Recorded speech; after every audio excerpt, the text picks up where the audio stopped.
بسم الله الرحمن الرحيم تضبيط ممكن نوفمبر لما كون يلباتن maantay ayaa qof ismiidaamiye ahaa oo naftahaliga ah wuxuu isku qarxiyay maqaayad ku taala degmada Xamar Shacab agagaarka dugsiga Akademiyada Booliiska Jaraalkaahi ee Iskoola Bulutsiyo halkaas oo qofkii naftahaligaha ahaa uu galaaftay nolosha ilaa 5 qof iyo isaga 6daas qof ayaa maantay ku dhimatay goobtaas waxa ku dhaawacmay ilaa 8 qof oo kaleeto hadda ciidanka booliiska goobta ku sugan ayaa gargaar caafimaad u fuliyay dadka shacabka ahaa ee goobta wax ka soo gaareen maqaaxidaas oo ah maqaaxid dadka shacabka u furan oo ay isticmaalaan ayaa naftahaliguhu u isticmaalay ismiidaaminta si uu naftiisa iyo nafta ummadda kale u qaribo qasaarahaas ayaa maanta meesha ka dhacay haddana goobta waxa ku sugan ciidanka booliiska Soomaaliyeed si exhibitkii iyo cadaymihii iyo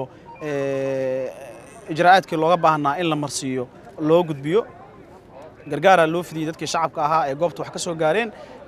inna lillahi wa inna ilaihi raaji'uun Allahu naxariisto intii ku dhimatay inta dhaawacaana Ilaahay ha u boogadhayo